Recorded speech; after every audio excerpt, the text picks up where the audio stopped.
everybody, welcome to another video. Today we're going to be talking about a subject that's near and dear to my heart, and that's gear. Not just goalie gear, I'm talking like filming gear. You know, what I use for YouTube. Right now I'm off to one of my favorite places in the world to spend money, get a new piece of gear. Let's check it out. So right behind me is my favorite store, Lauren Lapham, here in Vancouver, British Columbia. I guess it's Burnaby. Technically Burnaby? I don't know. I get all my gear from here. I've been going here for years. They treat me really well. If you guys are in need of any film gear, this is the place to go right here.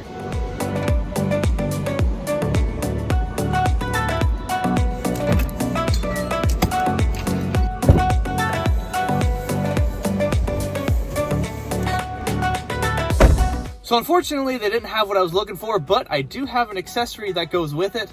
But I'll be back here in a couple weeks to pick up what I was really looking for.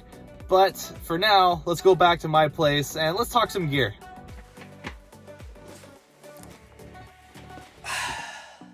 So ever since I got my first camera in 2014, I have just been absolutely obsessed with camera gear and lenses and lighting, not audio. Audio is boring. Let's be honest here. And I've spent so much money on camera gear. It's ridiculous how much money I've spent on camera gear. Like, if I didn't spend that money, I'd probably be retired right now. Okay, that one was a little bit of a joke, but I don't want you guys to be like me and spend so much money on camera gear and end up selling basically 75% of it. I'll tell you what you guys need to use for your YouTube hockey videos right here, right now. Let's go. So let's talk about the main camera that I use, which is the Sony a7 III. I use it for all of my talking head shots, and for those of you who don't know, this is talking head shot. Whenever somebody says talking head, all I can think about is like Terrence and Phillip from South Park. I'm not your guy, buddy. I'm not your buddy guy. So stupid. Oh, I'm an idiot.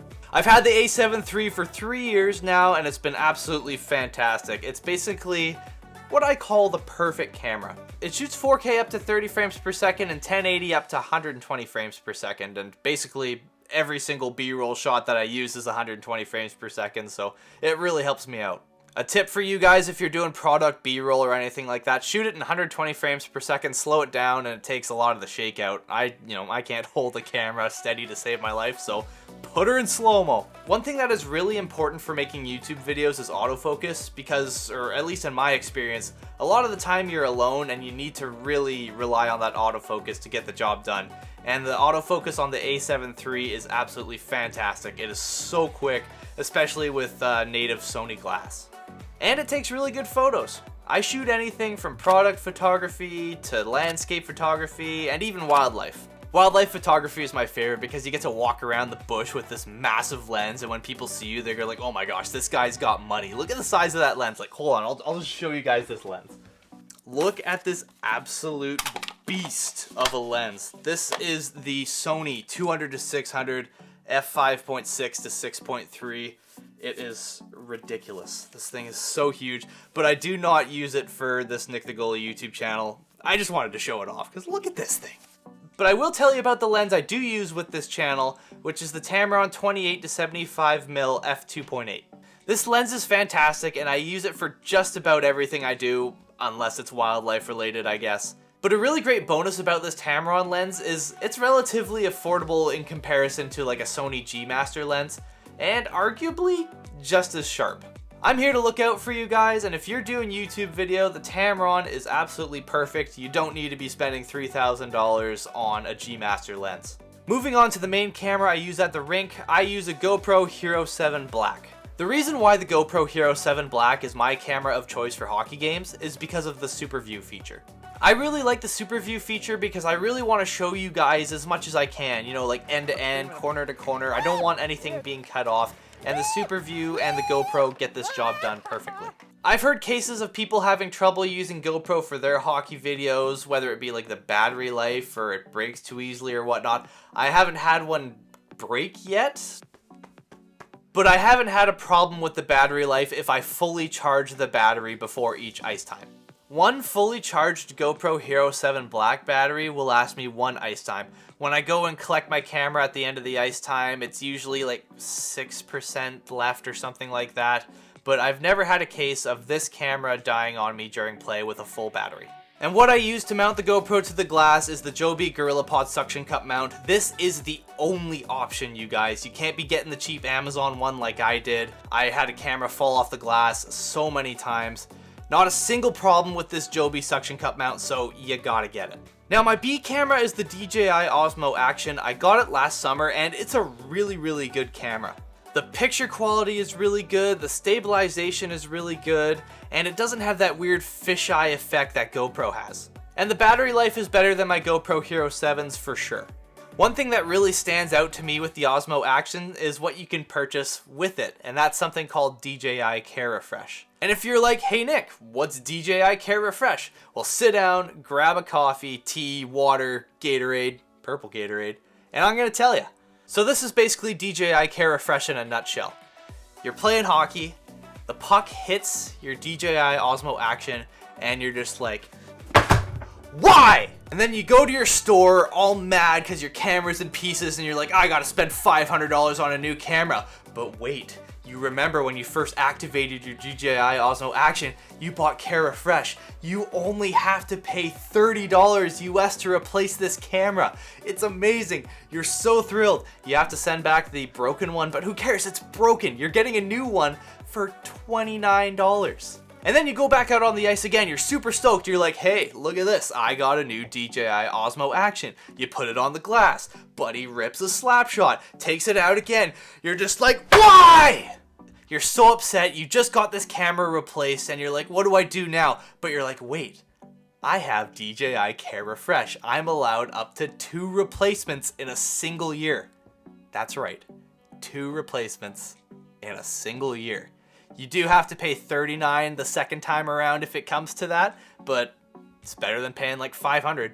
DJI Care Refresh is so important to hockey creators like you and I really wish other action camera companies did this. Now that the cameras are done, let's talk about audio, and I'm not a huge fan of audio, to be honest with you guys. Like, I would much rather spend money on camera gear than audio gear, but it's something that you have to do, and let's talk about it. The biggest question I get asked online is, how do you record your in-game audio? And what I use is the Rode VideoMic Go. The Rode Wireless Go is a great product. It's small, wireless, and it doesn't break the bank either. It comes in a nice Velcro pouch and it has a few accessories like a dead cat. Not an actual dead cat, sicko. The little black fluffy thing that goes over the mic to block wind noise. That's called a dead cat. You guys are unbelievable. The Rode Wireless Go transmitter sits on top of my GoPro up on the glass, and it also adapts and plugs right into the GoPro so I don't have to sync my audio in post, which is a huge time saver. And then the receiver is attached to my chest protector and I run a lav through it. And that's how I get my audio for games. You're welcome. And the mic that I use for the talking head shots is a Sennheiser shotgun mic. I don't know the model of it, but there it is right there. I don't have much to say about it. It works. And how I record that audio is with the Zoom H4n external audio recorder. I honestly don't really know how to use this thing, but the audio is improving, I think. Let me know if the audio is improving because I don't really know. The only thing I really don't like about the H4n is it takes forever to start up. You can like wake up, go for an hour drive, come back, and it might be ready for you. I'm over exaggerating, but that's what it feels like. Now let's talk about lighting. Lighting is very important for your YouTube videos, and it's another one of those things like audio where you're like, I don't really want to be spending the money on lighting, but you gotta do it. Let's start off with these 2 Aperture MC lights. I could easily have a million of these things. They are so incredible. They've got magnets on them. You can stick them wherever, basically. They're RGB, they come with diffusion, they have crazy effects if you're into that. And they're basically the size of a credit card. You could bring these things anywhere with you. The next light is the Aperture MX. It's a bicolor light that I use for like a hair light, although I'm not using it today, but that's all good. And then there's the thing that's in the box, which I can't tell you about just yet. Come back in a couple weeks. So I don't know how long it's been, but it has been a long time. I was really trying to get this order through my friends at Lauren Lapham, but they just couldn't get the shipment in. So I ended up getting it online, and let's find out what this is. Lighting is such an important part to your videos, and I was overdue. I needed a new key light, and that's what I got. My new key light setup is the Aperture 120D Mark II, and I have the Light Dome Mark II on there to diffuse the light. I've been wanting this light for such a long time, and finally it's in my hands, and I think it's really going to improve the quality of my videos going forward. Like, if you guys don't notice a difference right now, get your eyes checked, man. Like, seriously, this is sick. It even has this little controller, so I can be sitting here, like, you know, I'm not too happy with how it looks right now. I think I needed to go a little brighter. Let's just make things a little brighter. Or, it's too bright. Let's make it, you know, a little more dim. This is the light right here, my friends. If you guys want to talk in more detail about what camera gear I'm using right now, feel free to reach out to me on Instagram DMs. I usually respond within the first 24 to 48 hours, depending on what I'm doing, but I love talking camera gear, so let's do it. So that about does it for this video. I hope you guys enjoyed it and learned something new, or maybe you just want to spend a whole ton of money on gear right now like I have. It's a lot of money, but it's so fun. Don't forget to like, comment, and subscribe, and if you guys are looking for the best shooting targets on the market, check out Top Shelf Targets and use the coupon code BIG5HOLE to save you 10% at checkout. Also, if you're playing the sport of your choice and you're just not feeling it right now and you need a little boost, check out Billy's Smelling Salts. Again, BIG5HOLE at checkout saves you 10%. I'm Nick the Goalie. Thanks for watching.